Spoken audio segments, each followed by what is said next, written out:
Ce que vous voyez ici n'est pas un iBike, c'est un cheval de Troie. Je dirais même que c'est le plus grand cheval de Troie que le secteur du vélo ait connu depuis longtemps. Je ne m'arrêterai pas là, j'irai encore plus loin. Parce que vous connaissez la phrase mythique « Tiens-moi mon verre ». Ceci c'est le plus grand « Tiens-moi mon verre » jamais vu dans la brève histoire des vélos électriques de montagne. Dans cette vidéo, je vous expliquerai mes impressions après avoir testé le vélo, ainsi que ses avantages et inconvénients. Mais surtout, je veux partager avec vous l'histoire interne de comment une marque de drone en est venue à produire une machine aussi incroyable que cette Ampflow PL Carbon Pro. On attaque à fond la review.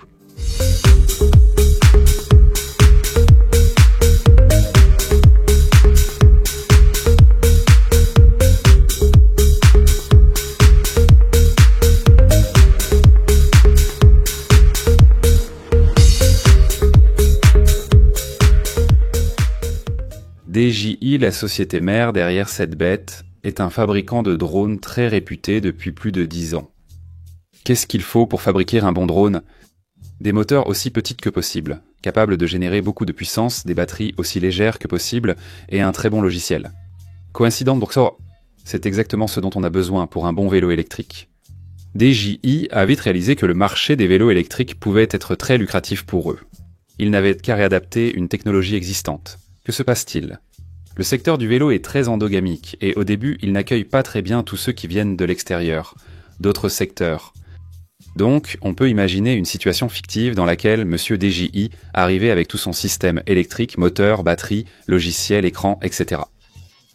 Il présentait son système aux grandes marques de vélos occidentales qui lui répondaient « Désolé, je suis lié à Shimano ». Une autre a mentionné que Bosch fonctionne très bien pour elle sur le marché allemand.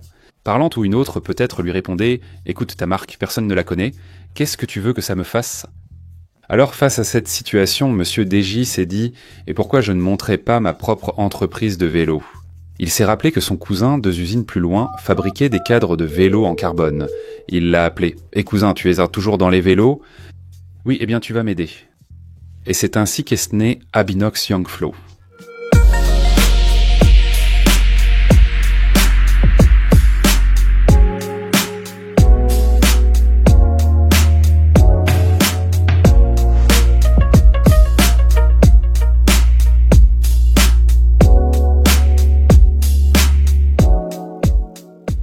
Alors que les autres moteurs tournent autour de 85 nans, on va en faire un de 105 et mieux que toutes les autres marques. Sur leur modèle haut de gamme, ils sont autour de 22 kg pour full power avec des batteries de 800 Wh. Nous, on va en faire une à moins de 20 kg. Alors que les marques haut de gamme ont leur modèle phare à plus de 12 000 €, la nôtre va coûter moins de 10 000. Ce vélo a 2 objectifs. Le premier, comme tout produit, comme tout vélo, c'est de satisfaire les attentes du consommateur qui l'a acheté. Mais un deuxième objectif, c'est de convaincre le reste du secteur, les autres marques de vélos, qu'Abinox, et que tout le système électrique de DJI est le meilleur qu'ils puissent installer sur leur vélo de série. C'est pourquoi ceci est un véritable cheval de Troie.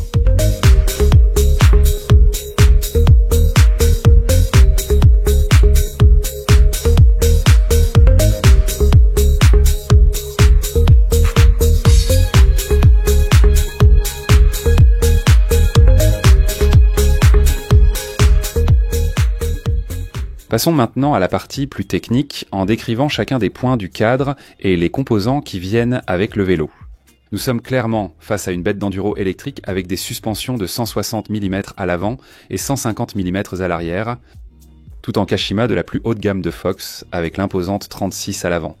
Nous avons aussi une Fox Transfer comme tige de selle télescopique et le système d'amortissement est un Osling avec le point de pivot situé à cet endroit.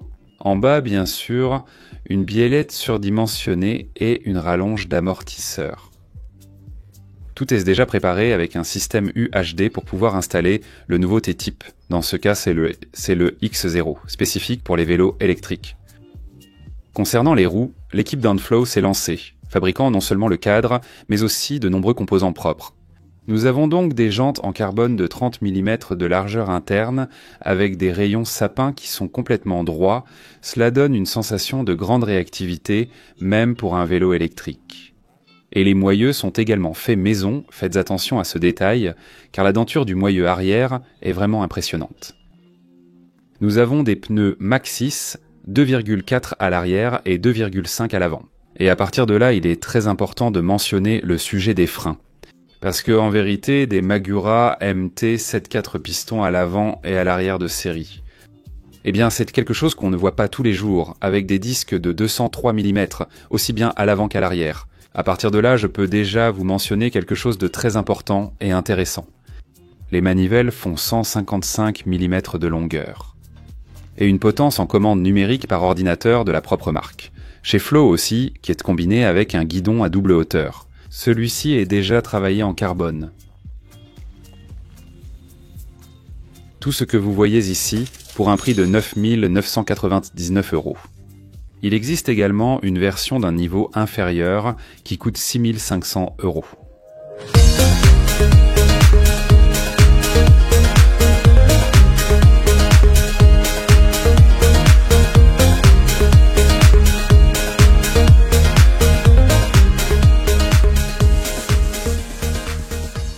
Dans les géométries, il est facile de constater que les chiffres sont très similaires, mais vraiment très similaires à ceux de la Specialized Turbo Levo. Ici, ils ont misé sur la sécurité en reprenant quasiment les mêmes chiffres et géométries que le vélo. Notre meilleure vente à ce jour. Comment se comporte-t-elle ? Je dois vous dire que la maniabilité du vélo est sublime pour plusieurs raisons. Le poids est un facteur clé pour la maniabilité d'un vélo électrique. Plus il est léger, mieux il se manipule. Cela demande moins de force musculaire au niveau du haut du corps, et la façon de la piloter ressemble davantage à celle d'un vélo d'enduro classique. Sans moteur et sans batterie, c'est donc déjà un bon point, rien que pour ça. Imaginez la maniabilité incroyable de ce vélo. Passons maintenant à un autre sujet. Regarde, je vais profiter de cette montée que j'ai ici. En haut, il s'agit du bruit du moteur, ce qui est toujours difficile à préciser par rapport à d'autres moteurs. Regarde, je pousse à fond en ce moment. On peut dire clairement qu'il n'est pas plus bruyant qu'aucun autre moteur sur le marché. En fait, je le classerais même parmi les plus silencieux. Et une autre chose que j'aimerais souligner concernant sa conduite, cela concerne le système d'amortissement qui est vraiment très bien conçu. Toute la cinématique du vélo fonctionne à l'unisson, les composants aussi dans des situations comme celle-ci. Les freins Magura offrent une puissance de freinage supplémentaire, mais en même temps. Ensuite, le vélo a un bon anti-squat, un anti-plongée correct, donc il accélère et tout s'accélère en bloc. Et cela est vraiment très appréciable. Eh bien, je ne sais pas, elle est très amusante. Qu'est-ce que vous voulez que je vous dise ? Je m'éclate avec elle. Comme je l'ai dit tout à l'heure, le moteur Avinox et le système électrique ont des caractéristiques incroyables. 105 Nm et le moteur ne pèse que 2,27 kg à peine. Nous parlons aussi d'une batterie de 800 Wh. Il est possible d'en installer une de 600 si vous le souhaitez, et il y a 5 modes d'assistance réelle. Nous avons l'éco, nous avons le trail, le turbo, l'auto que j'ai utilisé qui est une combinaison des 3 précédents. Disons que le vélo, selon ce que vous lui demandez, il vous donne plus ou moins d'assistance. Et la vérité c'est que la délivrance de puissance en mode auto est optimale. Moi j'ai adoré. Et enfin, il y a le mode boost. Pendant 30 secondes en boost, tu as 120 Nm à ta disposition et un pic de 1000 watts. C'est impressionnant la puissance que la roue arrière peut atteindre à ce moment-là, la force qu'elle peut avoir.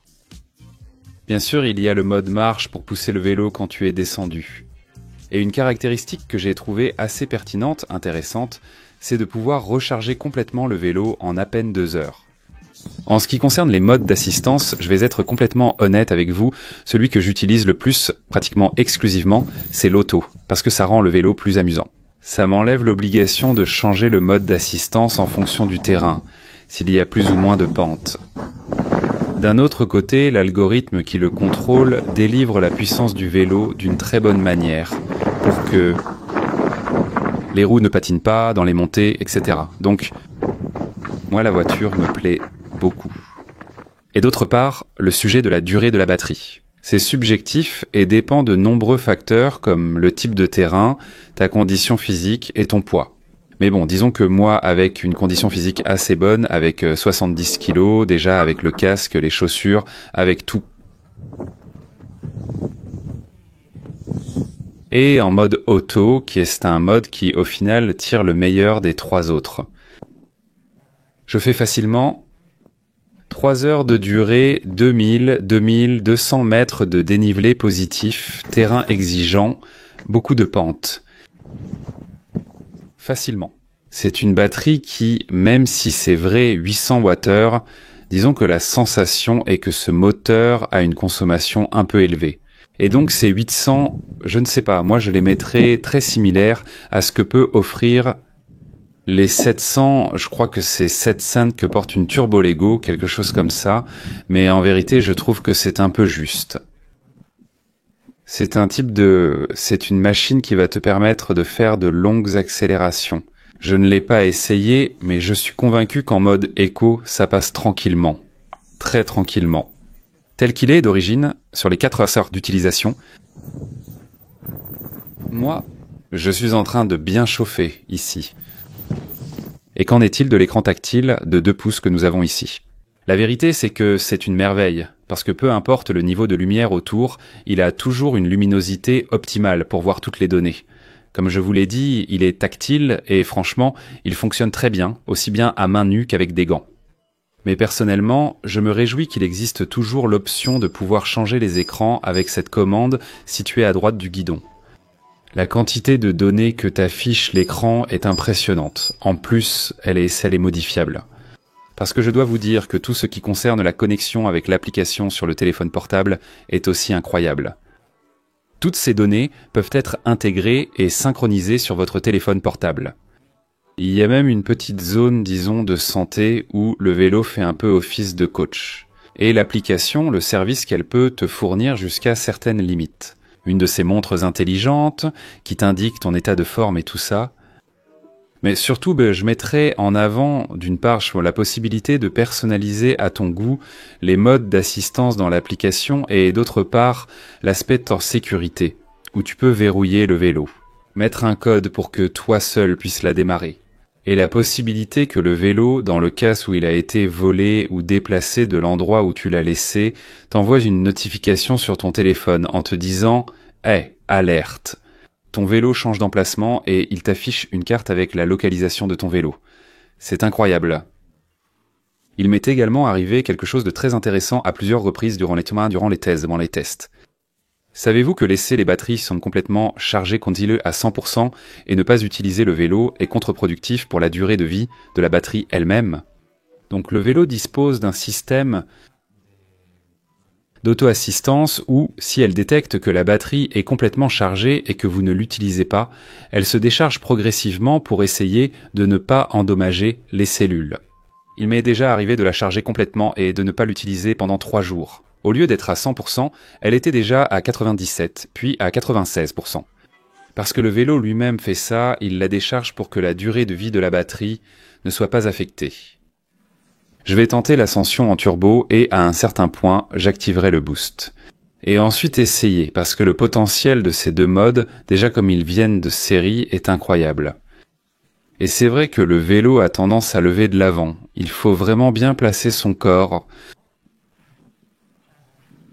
C'est une question de s'adapter à autant de puissance d'un coup.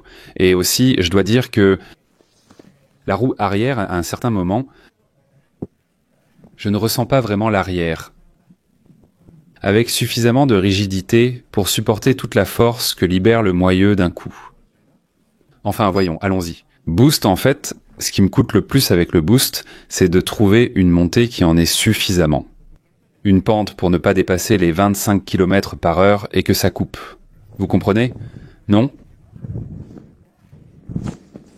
Avant de passer à la conclusion finale de tout le test, je dois faire une remarque sur quelque chose qui m'a très positivement surpris.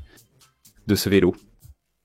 Personnellement, je suis consommateur de drones DJI pour mon travail de créateur de contenu et autres depuis plus de 10 ans.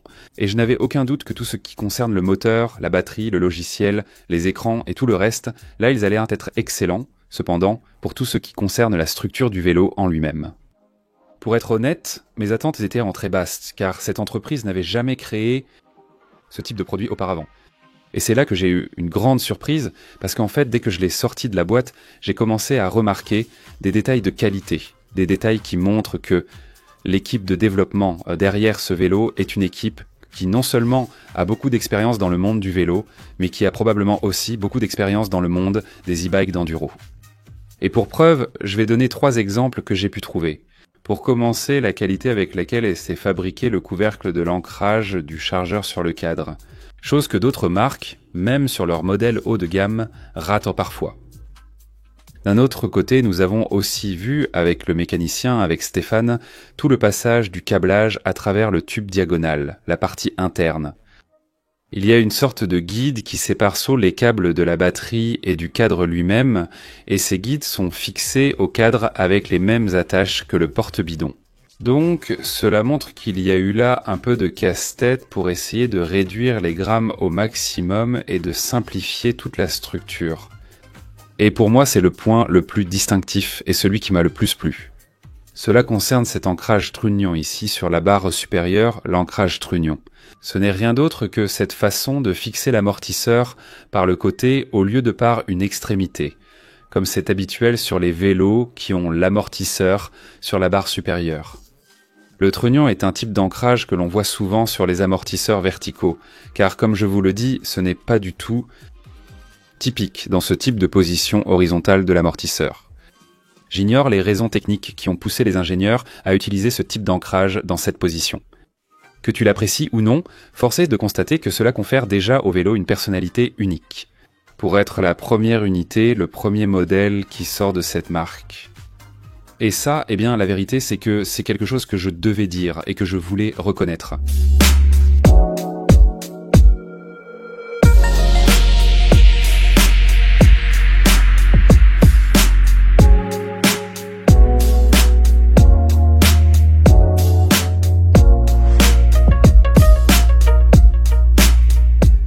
Les avantages et les inconvénients que j'ai pu trouver sur ce vélo, en commençant par les inconvénients. La première chose concerne les tailles, car la première taille disponible, en commençant par la plus petite, est un M. Il est vrai que ce M est un peu trompeur, parce que c'est un M qui tire vers le petit, on va le dire comme ça. On pourrait presque la considérer comme une small medium, mais dans tous les cas, pour que le catalogue soit vraiment complet, il manquerait une taille S et une extra small, probablement.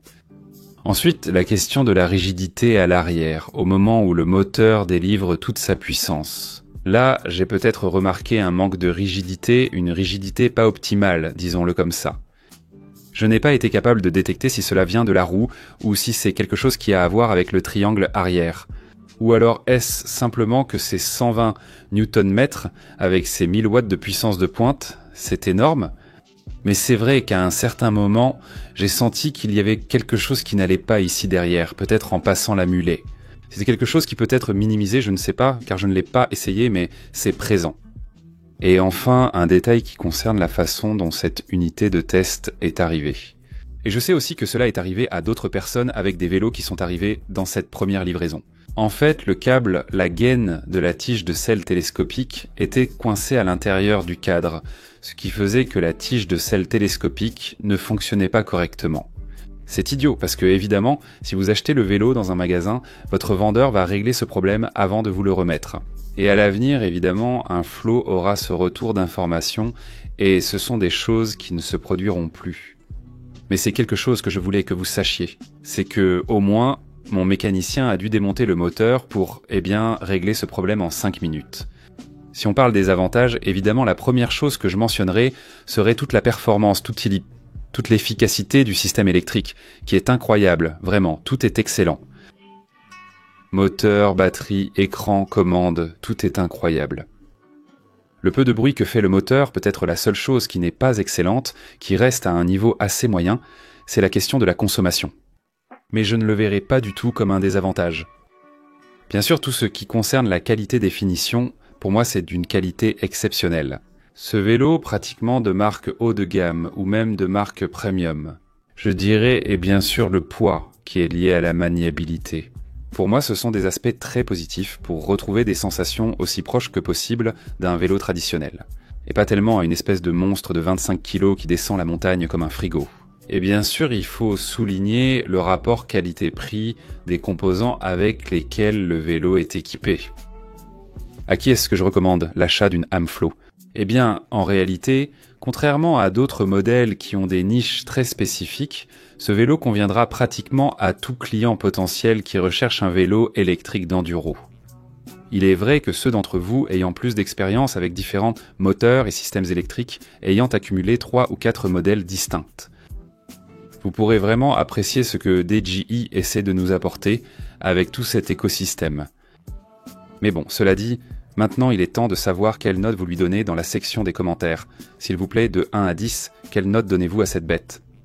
Lâchez-moi un gros like sur la vidéo si elle vous a plu, n'oubliez pas de vous abonner, car surtout il y aura d'autres vidéos avec ce vélo. Et là-bas, je répondrai à toutes les questions que vous pourrez me laisser dans la section des commentaires de cette vidéo qui seraient restées sans réponse et auxquelles je n'aurais pas pu répondre.